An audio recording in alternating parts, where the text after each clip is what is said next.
किसने राज्य को दलितों के शोषण के लिए धनवानों का षड्यंत्र बताया है? धनवानों का षड्यंत्र बताया है मार्क्स ने, क्योंकि ज़्यादा मार्क्स आएंगे तो धनवान चढ़ जाएंगे, इसलिए इस ट्रिक से मार्क्स और धनवान षड्यंत्र बताया है। राष्ट्र राज्य में कौन सा संबंध पाया जाता है? राष्ट्र राज्य में सभी संबंध पाए जाते हैं। जाति संबंध पाया जाता है, भाषा संबंध पाया जाता है, संस्कृति संबंध, सभी संबंध पाए जाते हैं। आधुनिक राष्ट्र राज्य का उदय विश्व के किस महाद्वीप में होगा? तो पश्चिमी यूरोप महाद्वीप में होगा। निम्न में से किस देश का सबसे पहले राष्ट्र राज्य का उदय हुआ? तो ये हुआ फ्रांस, स्पेन, इंग्लैंड। किस देश में सबसे पहले राष्ट्र राज्य का उदय हुआ? तो 3 देशों में हुआ ये। आधुनिक युग में राष्ट्र की अवधारणा की मांग लागू होने के पश्चात भी लोगों को स्थायी शांति और सुरक्षा नहीं प्रदान कर पाया है। यह संप्रभुता है। राष्ट्र राज्य के अस्तित्व की चुनौतियाँ निम्न में से किस कारण मिलती हैं? तो ये मिलती हैं उपरोक्त सभी के द्वारा। निम्नलिखित में कौन अंतर्राष्ट्रीय क्षेत्र कारक है जिसमें राष्ट्र राज्य की चुनौतियाँ मिलती हैं? उपरोक्त सभी। राष्ट्रीय शक्ति एक महत्वपूर्ण भौगोलिक तत्व निम्नलिखित में से कौन सा है? यह सीमा। राष्ट्रीय शक्ति भौगोलिक सीमा से संबंधित है। सीमांत क्षेत्र किस प्रकार से निर्मित होता है? तो ये प्राकृतिक निर्मित होता है सीमांत क्षेत्र। भारत पाक सीमाओं की किस राज्य की सीमा को छोड़कर मानव निर्मित है? ये है जम्मू कश्मीर।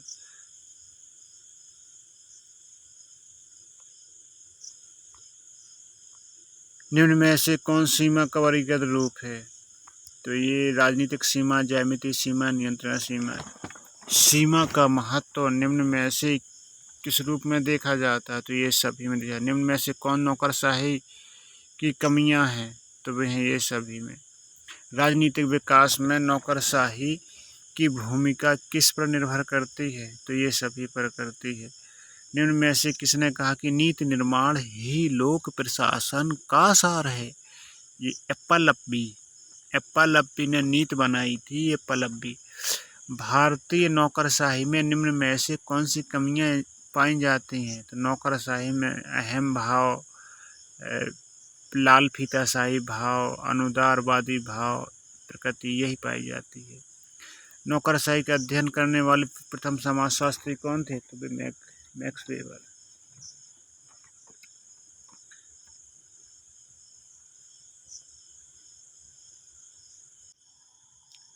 सुशासन की अवधारणा के विकास का प्रमुख कारण क्या है? तो ये है आपका विकास संस्थाओं द्वारा मानव का मूल्यांकन। प्लेटो ने अपनी किस पुस्तक के आदर्श राज्य के निर्माण की बात कही है? तो रिपब्लिक नामक पुस्तक में निर्माण की बात कही है। सुशासन की बागडोर विवेकी, विशेषज्ञ और प्रशिक्षित शासकों के हाथों में सौंपने की बात किस दार्शनिक ने की थी? तो ये दार्शनिक ने की थी प्लेटो ने। सुशासन के लिए कौटिल्य ने कितने सूचक बताए? ये बताए 10। सुशासन के आधार पर निम्नलिखित में से कौन कौन से हैं? सुशासन के आधार निम्नलिखित में से कौन कौन से हैं? तो ये सभी उनके आधार हैं। सुशासन स्थापित करने के तरीके कौन से हैं? तो ये सभी हैं। Political reform for to governance नामक लेख के कौन है? ये है माहेश्वरी पॉलिटिक्स कर रहे हैं। विकास की अवधारणा को किस रूप में व्याख्यात किया जा रहा है? तो ये मात्रात्मक और गुणात्मक दोनों रूप में किया जा रहा है।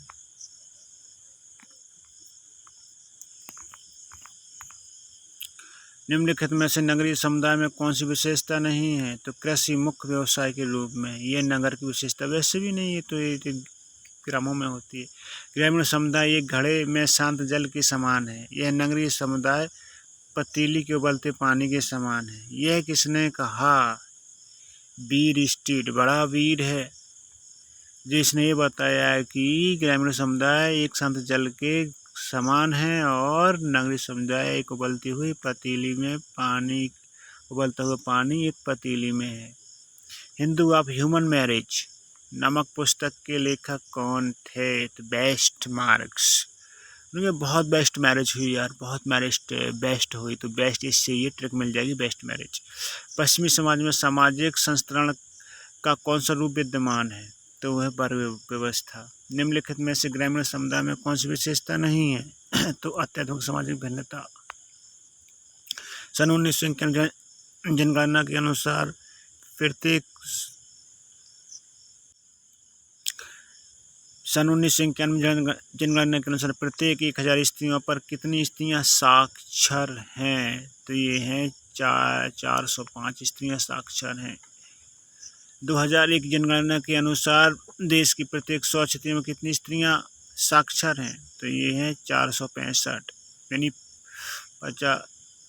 60 और बढ़ गई। संयुक्त परिवार के प्रधान सदस्य को क्या कहा जाता था, तो कर्ता कहा जाता। भारत में लगभग कितनी भाषाएं हैं, भारत में लगभग 179 भाषाएं, 179।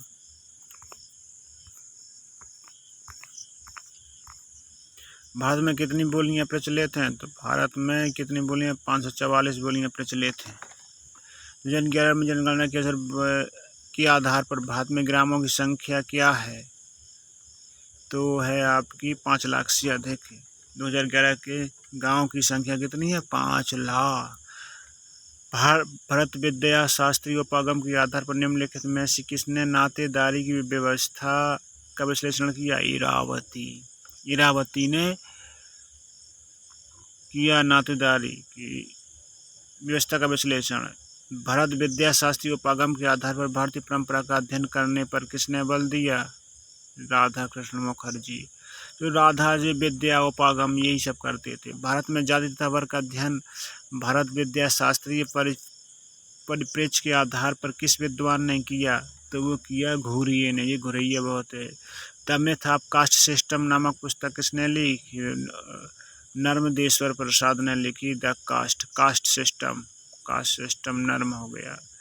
संरचनात्मक प्रकारात्मक परिप्रेक्ष्य को दूसरे किस नाम से जाना जाता है, तो ये अनुभविक परिप्रेक्ष्य। अनुभव बहुत प्रकार संरचना करने का है। The structure of social action नामक पुस्तक किसने लिखी, तो ये लिखी एंडरसन ने। Anderson the structure of social action लिया, E for action, A for Anderson. कौन सी पुस्तकार के मॉडल द्वारा लिखित है, तो ये social theory and social structure. ऐतिहासिक परिप्रेक्ष्य के आधार पर भारत के ग्रामीण समाज का अध्ययन किस समाजशास्त्री ने किया, तो वो किया रामकृष्ण मुखर्जी ने। मौलिक संरचना की विवेचना किया आर के मुखर्जी द्वारा किस उपागम के आधार पर की है, तो ये भारत विद्या शास्त्रीय उपागम के आधार पर की है। संरचनात्मक व प्रकारात्मक उपागम का उपयोग समाज और सभ्य की सदस्यता को स्पष्ट करने के लिए किस समाजशास्त्री ने किया, तो ये हार्वर्ड सस्पेंसर ने। इसको छोड़िए। भारत में संविधान द्वारा मान्यता प्राप्त भाषाओं की संख्या कितनी है, तो वो है आपकी 22। इंडो-आर्यन भाषाओं में निम्नलिखित में कौन सी भाषा सम्मिलित है, तो ये सभी। जिन भाषाओं में कौन सी भाषा सम्मिलित है, तो ये सभी। होमो हायरार्किकस नामक पुस्तक के लेखक कौन है, ड्यूमा हायरार्किकस ड्यूमा। भारत में जाति व्यवस्था के समुचित अध्ययन के लिए विशेषज्ञों की एक सेना की आवश्यकता होगी, ये किसने कहा, रिपीट क्वेश्चन है, हट्टन भाई साहब है। कास्ट इन इंडिया पॉलिटिक्स नामक पुस्तक के लेखक कौन है, तो ये हैं राजनी कोठारी। कोठा में पॉलिटिक्स करते हैं ये लोग। भारत में हिंदी के बाद किस भाषा को बोलने वाले लोगों की संख्या सबसे अधिक है, तो वो है बांग्ला। हिंदी के बाद बांग्ला भाषा बोली जाती है सबसे ज़्यादा। भारत में बहुसंख्यक तथा अल्पसंख्यक के भेद व्यवहारिक रूप से किया जाता है, वो धार्मिक आधार पर किया जाता है। बहुसंख्यक अल्पसंख्यक में भेद। भारत में राज्यों के विभाजन का आधार क्या है, तो वह भाषा के आधार पर विभाजन कर सकते हैं राज्यों। निम्नलिखित में से किस जनजातियों को पिछड़े हिंदू नाम से संबोधित किया, तो वो है घुरिये। 2011 जनगणना के अनुसार जनजातियों की कुल जनसंख्या क्या थी, तो वो थी 10 करोड़ से अधिक। भारत के किस राज्य में 94% से भी अधिक जनसंख्या जनजातियों की है, तो वो है मिजोरम। भारत में किस राज्य में जनजाति की संख्या 0 है, तो वो है दिल्ली। दिल्ली में जनजाति कहाँ से रहेंगे, तो शहर है, राजधानी है। भारत के किस क्षेत्र में जनजाति की जनसंख्या केंद्रीकरण सबसे अधिक है, तो वो सीधे बाद मध्य प्रदेश में जनजातियाँ सबसे ज़्यादा अधिक है।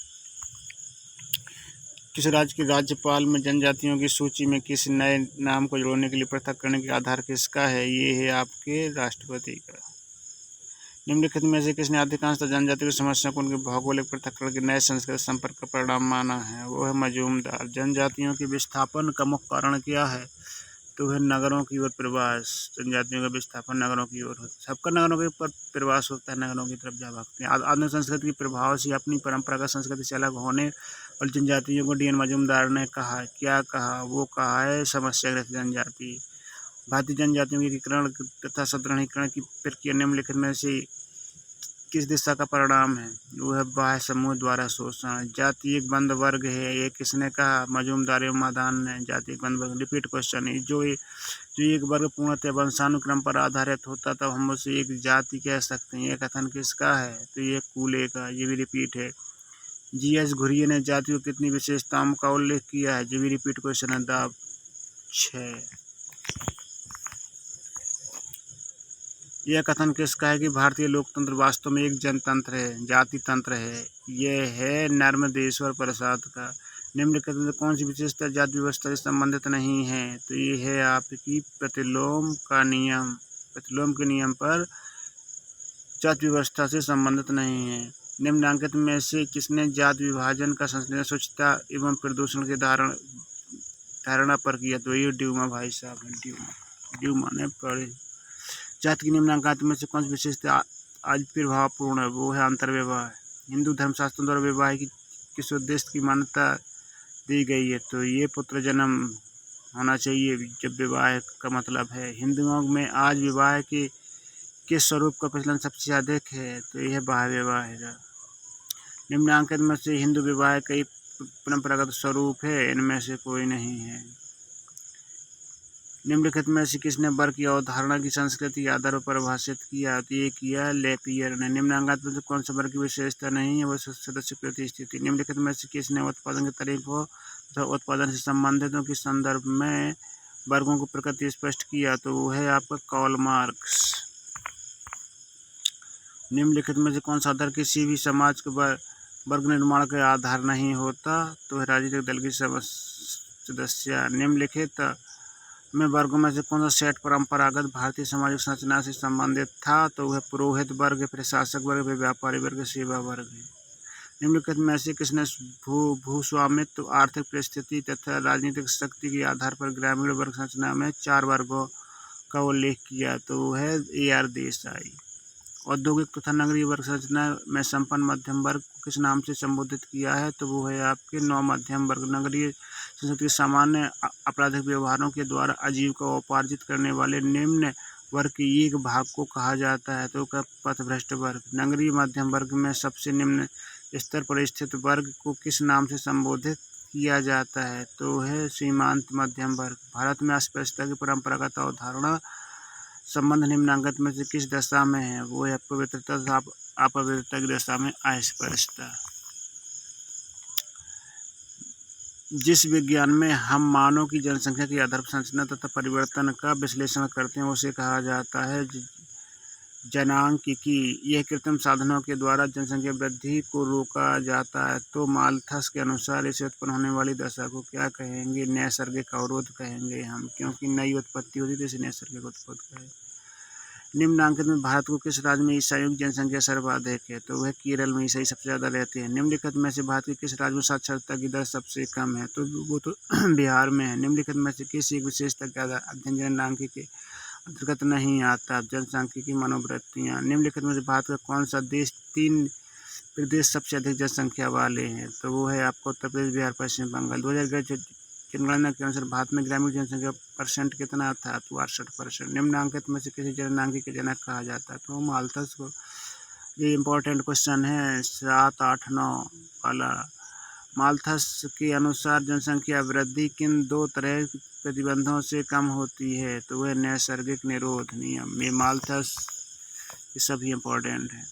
एडविन कैनन द्वारा प्रस्तुत जनसंख्या का सिद्धांत का नाम क्या है? तो वो है आदर्श जनसंख्या का सिद्धांत। कौन सी दशा में सामाजिक संबंधों तथा समाज संरचना वाले होने पर परिवर्तन को स्पष्ट करेगी? तो वो करेगी सामाजिक परिवर्तन। भारत में सामाजिक परिवर्तन के एवं रूपांतरण नामक पुस्तक के लेखक कौन हैं? तो वे हैं रावजी रूपांतरण। एशियन ड्रामा नामक पुस्तक के लेखक कौन है? तो गुन्नार मिर्डल। गुन करेंगे जी तो ड्रामा करेंगे। निम्नलिखित में से कौन सी प्रक्रिया सामाजिक रूपांतरण का आधार है? सामाजिक रूपांतरण होगा स्थानीयकरण, क्योंकि स्थान में एक समाज रहता है। भारतीय परंपरा का आधुनिकीकरण नामक पुस्तक के लेखक कौन है? तो योगेंद्र भाई साहब। योगेंद्र भाषा ने आधुनिकीकरण लिया।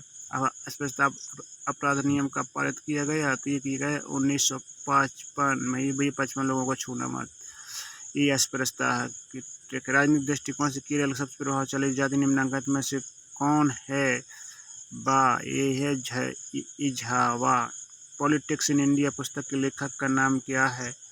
रजनी कोठारी। भारत में सांस्कृतिक आधार पर निम्न जातियों की स्थिति होने वाले सुधार को एम श्रीनिवास ने किस प्रक्रिया द्वारा स्पष्ट किया? तो है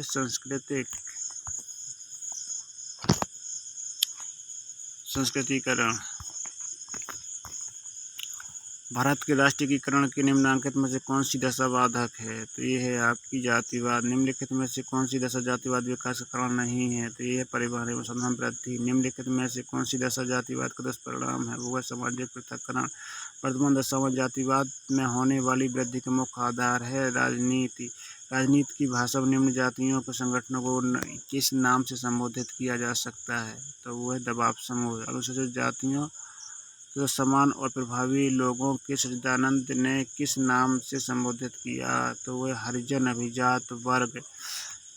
इसी प्रकार की अपडेट पाने के लिए आप मेरे चैनल को सब्सक्राइब जरूर करें, क्योंकि जो आपके थ्योरी पेपर होंगे उनके हम इम्पोर्टेंट क्वेश्चन देंगे जो 100% आपके पेपर में फंसेंगे ही फंसेंगे, ये हमारी गारंटी है। लेकिन ये क्वेश्चन हम 5 दिन पहले देंगे, पेपर के 5 दिन पहले।